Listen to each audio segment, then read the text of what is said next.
Let's cross now live to our correspondent, Nicole Zedek, who is standing by for us near the Israel-Gaza border. Nicole, good morning to you. Sources are telling I-24 News that there are some 1,500 bodies of Palestinian terrorists in Israeli territory. What is the situation currently on the ground where you are? The IDF also saying that they are in full control over the border.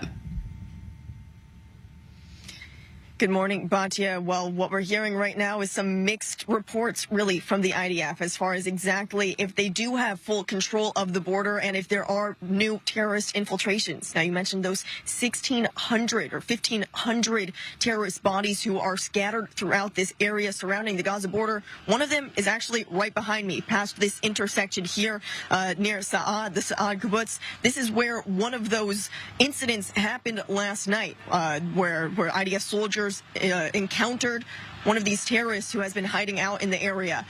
So one of those bodies continues to be in the road right now, and IDF sources say they are continuing to patrol the different areas here, looking through the different fields to try and see exactly where others are hiding. Now you can hear that loud sound behind me. Those are some of these armored vehicles and tanks that continue to move through the area as well. We have passed dozens of different ground vehicles kind of mobilizing here near the southern border as well. So while we continue to hear a lot about the different airstrikes and artillery fires that Israeli forces are pounding the Gaza Strip right now, we are also seeing a heavy mobilization on the ground as well, really all throughout some of these southern communities. So while we continue to hear that Israeli forces are attacking the Gaza Strip, really trying to control all of these different border breaches, we know that the Israeli forces are also looking into the possibility of mapping the area for any new potential terrorist tunnels as well. They're saying that is a possibility, and they're trying to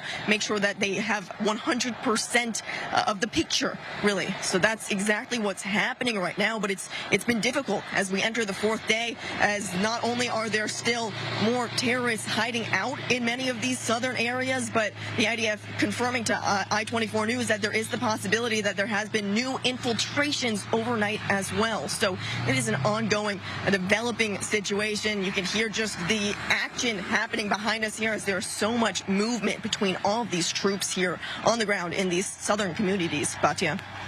Correspondent Nicole Zedek there on the Israel-Gaza border. Continue to stay safe. We will cross back live to you later on in the day. Let's head now to retired Colonel Miri, Eisin, the former head of IDF Combat Intelligence and the former advisor to Prime Minister Ehud Olmert. Miri, good morning to you. Let's first discuss the topic of Egypt. Evidently, yesterday being Monday, Egypt coming out and saying that they had sent severe warnings, multiple warnings, to the Israeli leadership, of which was ignored. Both the Prime Minister's office as well as other senior figures in the Israeli political landscape saying that was simply not true. But Egypt continues to rebuff these claims. When we talk about the relationship both between Egypt and Israel, I imagine that in this sort of situation, they can be sending in things, but it wasn't that they sent in a clear-cut idea of exactly what was going to happen. This was a pre-planned, comprehensive, executed terror war attack that's been in planning for years. And if last week Egypt did or didn't say something to the Israeli top brass, just like the Israeli top brass, and I say within that, very few voices came up and said we need to be deployed in a different way on the Gaza Strip towards Hamas, meaning we understood the capabilities, and what Nicole was describing before of the capabilities of Hamas are one thing. And I think that Egypt have seen Hamas for many years, both as a terror organization, understand the complexity, and I'm sure probably did say that there's an imminent danger. But saying an imminent danger is not saying that there's going to be a planned massacre attack against 25 Israeli communities on a Saturday morning. That's not exactly what they would have delivered last week. Somebody would have noticed that. Absolutely. And speaking of terror, there is just numerous fingerprints pointing at all of this being headed by Iran, who has been funneling weapons as well as money into the Gaza Strip for years, not just in light of this particular massacre on Israeli soil. Iran coming out and saying they have absolutely zero responsibility for what is happening at the moment. Just what exactly can we confirm at this point with regards to Iran's involvement in what is undoubtedly the largest single killing of Israelis and Jews since the Holocaust? State-sponsored terrorism is a challenge that the entire world faces. Of course, Iran denies whatever they're doing. I also want to separate. Hamas was founded as a terror organization not inspired by Iran, as opposed to Hezbollah, which is a Lebanese terror organization inspired by the Iranian Revolution, as they'll call it. So the fact that you can see the Iranian capabilities, and certainly in supplying, and I would say in a lot of the planning, Hamas is a terror organization. And I need to be very clear. They're a Palestinian terror organization. It's as if we're afraid to say the word. It is not Iranians who are attacking us right now. It is Hamas, terrorists from the Gaza Strip. For many years, we've talked about the tens of thousands of Hamas terror activists in the Gaza Strip. They're being attacked right now. And again, this isn't Iran. This is Hamas in the Gaza Strip. Hamas terrorists are in the West Bank. Hamas have tried to recruit terrorists inside the state of Israel. Terrorism is not something that Iran invented. It backs it. It's state-sponsored. It likes to use proxies. Hamas is not an Iranian proxy. So I'm not giving you an exact answer, but I wanted people to understand that, yes, most definitely Iran is a spirit and somebody that supplies weapons. But this barbaric action is what a Hamas Islamic terror organization does. It pre-plans the massacre of over 1,000 Israeli civilians inside the state of Israel at the same time in the morning in the most barbaric manner. That's a terror action. And how nice, says Miri in a cynical way, that Iran backs it and says that it's okay. And of course that they have nothing to do with it. They are a state that sponsors terrorism worldwide.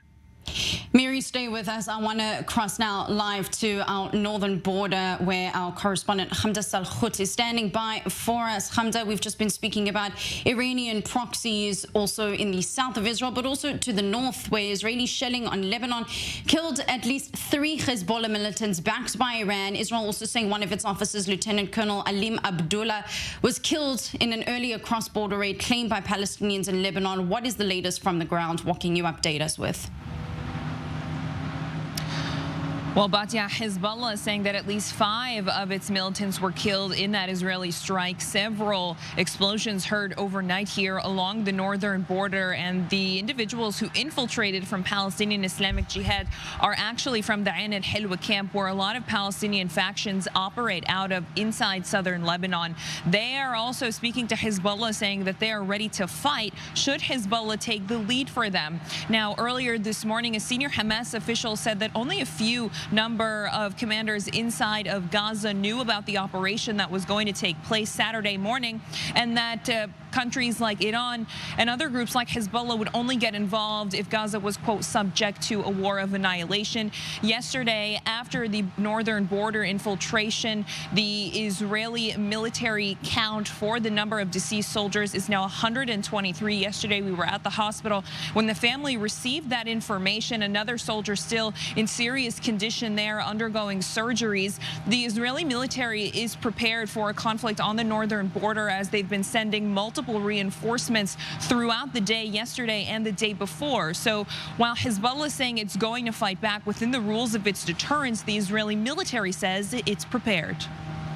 And Hamda, we've spoken a bit about the sirens in southern Israel as Israel's airstrikes on the Gaza Strip continue and as those rockets continue over the border. But what about in the north? You were there yesterday as well as today. Are there sirens or at least alerts going on in the north at the moment, apart from Israel's reinforcements on the ground there?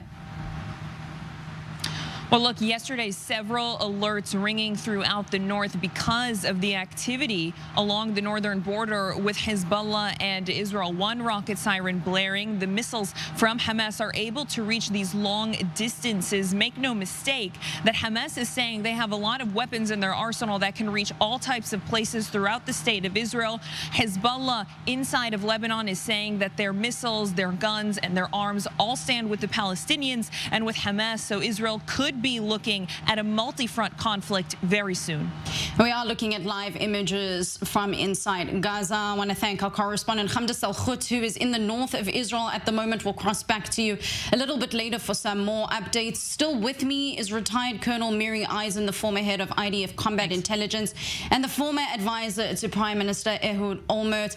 Miri, we have to discuss the issue of those that have been kidnapped. There are just so many points of this multi-pronged almost massacre in Israel, but the kidnappings are something that are completely unprecedented. We have never seen this. In fact, it's been done in a fortune of doomsday scenarios with IDF training, that this would be a situation that could happen, and it has happened. The IDF is slowly starting to tell some of the families about their loved ones in Gaza. What more do we know, and what is Hamas's aim here with some of the Israeli civilians?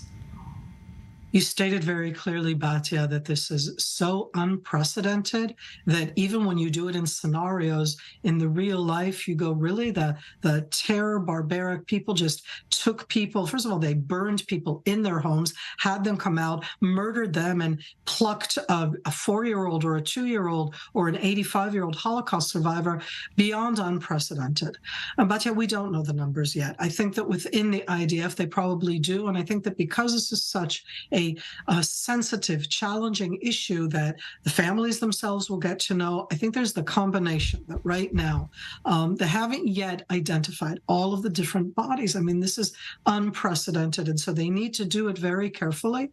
Hamas are going to use this for psychological warfare, and we all need to be aware because we are strong and we are here, and that's something that's very important for us. This is specifically to hurt our resilience, meaning us talking about it. If we show those horrific pictures, then we are in our own way helping and strengthening Hamas. We need to be strong. So I want to stand out and call out every single one of those people. I want them to see that in the world. But here domestically with inside Israel, we also need to stand strong and understand that we need to step into this with our heads up. I have no idea how an unprecedented type of negotiation that I can't think of would take place when it comes to this type of hostage. I can say that what Hamas wants, this is not about Israel, this is me as the director of the Institute for Counter-Terrorism at Reichman University, newly stepped in these days. I'm saying, looking at it from that point of view, what do Hamas want? First, they want us to be terrified, to be scared, to show that they won, to show that they did resistance. They're there to show their strength. And I'm saying this to all of our viewers in the world. They're proud of what they just did. They're proud of it, and they want to flaunt it, and they want to taunt us, and that's part of the negotiation itself. In addition, what they want to do is to release literally every single terrorist inside Israeli jails. The terminology would be the security prisoners, as that's the type of terminology. That's going to be what's at stake right now. They're going to look back at, for them, the success in 2006 of kidnapping an Israeli soldier and getting, in an exchange 5 years later, over 1,000 terrorists. That's their goal. How will Israel withstand this? What are we going to do? How are we going to get it back? Our civilians that were kidnapped out of our homes. And again, I'm addressing all of our viewers in the world. You realize that it is a terror organization and terrorists that have no qualms, taunting, flaunting savages.